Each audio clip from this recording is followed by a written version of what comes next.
What is be like up, young YouTube?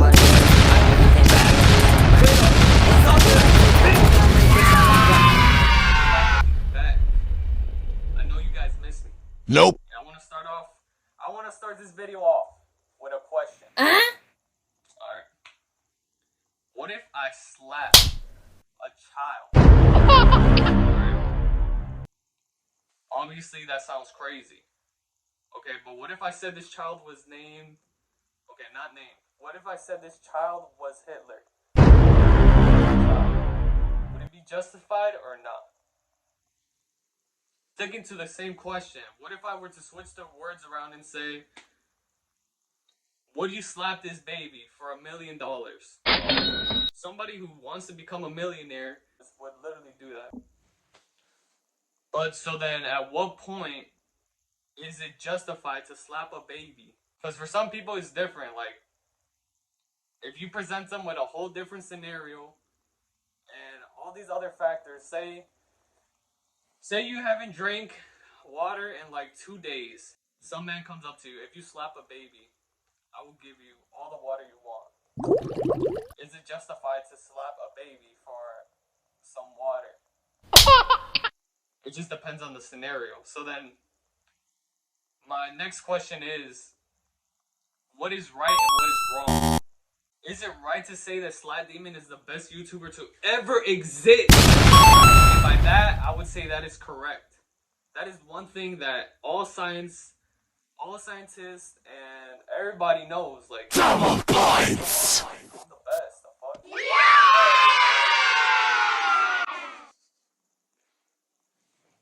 Is it wrong for somebody to think the opposite? Nope. Somebody would say that Slat Demon's video upload time is not on time. Once a week, it has not been once a week. An upload per week. So they can make that argument, and that my videos are trash. Yeah, right. My videos are all bangers. But to be honest, it all comes down to opinion. So, right or wrong, it all comes down to opinion and the situation, I guess. Benefit over cost, or benefit over cost. And the benefit over cost should always be the benefit over cost. Wow. Let me give you an example. Let me give you two options right now. Stay home and watch a 1 to 2 hour movie, or go to the gym for 1 or 2 hours. The benefit over cost, the gym is better. But if you're like, lazy, you can go with the movie. But it all depends on the scenario, because if you've worked out all week, 3 to 4 days in a row, and you have the option to stay home and watch a movie or go back to the gym another day, at this point, the movie would be better because of other factors such as resting time and overtraining. So at this point, the movie would be better over the gym. On the subject of movies, which is something really social, cultural, some other things that can be social, cultural is, like in here, it is okay to have one wife, but not more than one wife. If you go to somewhere else in the world, having 2 wives or 3 wives is actually normal. Another example of social culture is when you start seeing a lot of people wearing a lot of the same stuff, like Air Forces, BB belts, a lot of branded material. That is all social cultural. You don't see a wild animal out here wearing Louis Vuitton or Gucci or even Playboy. It's all social cultural. But my main topic around the whole social cultural thing is how it really has an influence on your brain. You go to the pet store and you see a bunny. Some people want to take it home and take care of it. Other people just ignore it. But let's take you back at thousands of years ago, where you needed those bunnies to survive because you had no food. At that point, you're not thinking, oh, let me take care of this. Let me keep this bunny as a pet. No, you're thinking, I want to get this bunny and I want to eat it because I'm hungry and I want to survive. There's a social culture influencing your brain right there. But speaking of thousands of years ago, something that your ancestors have done thousands of years ago can actually affect what you do today. You didn't know that. This is called evolutionary. Say you had a tribe, your ancestors were all in a tribe, and they were the big, tough, aggressive type. They went out, they went to go look for the food. They were fighting all aggressively. So now all of that aggressiveness is what caused them to survive back then. So by evolution, that anger and aggression helped them survive. So now that exact those exact feelings go passed down to you. So now when you're threatened, your response might be to fight back. And in contrary, if you were the type of people, if your ancestors were the type of people to beg and be shown pity for scraps of food, most likely the way you act today when you are threatened is to beg for merciers or want to evacuate the situation in all. But it all comes down to you. You literally choose everything that happens in your life. You have the opinion to do everything, you have the knowledge to do whatever you want. How much effort do you think it would take me to influence you? It would be different for everybody because nobody's the same. Everybody has similar features, but nobody's the same. Everybody's went through different stuff when they were younger, which influenced their mindset.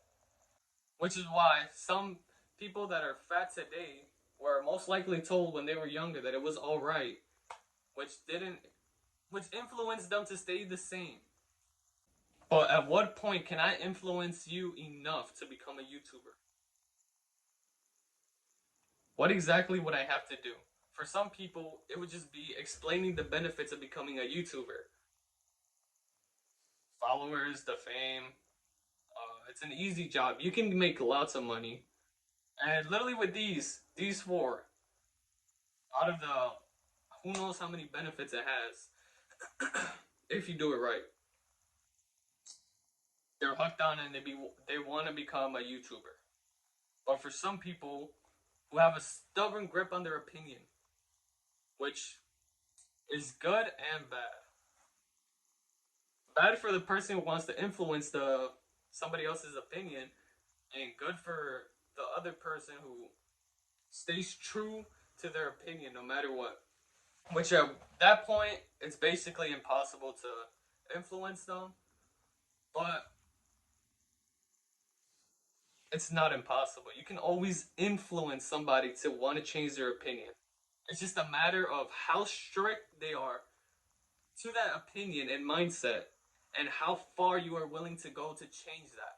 Because if you make it your life purpose to make them switch their opinion, like there's nothing else in the world that matters. I can assure you that you will change their opinion. You will do anything necessary to do it. Which is why I say almost impossible, because nothing is impossible. And this video was mostly to show how people think. Most people are influenced by YouTubers, things that they saw around them. Your opinion has come from the moment you were born to the moment you are watching this video, which is right now.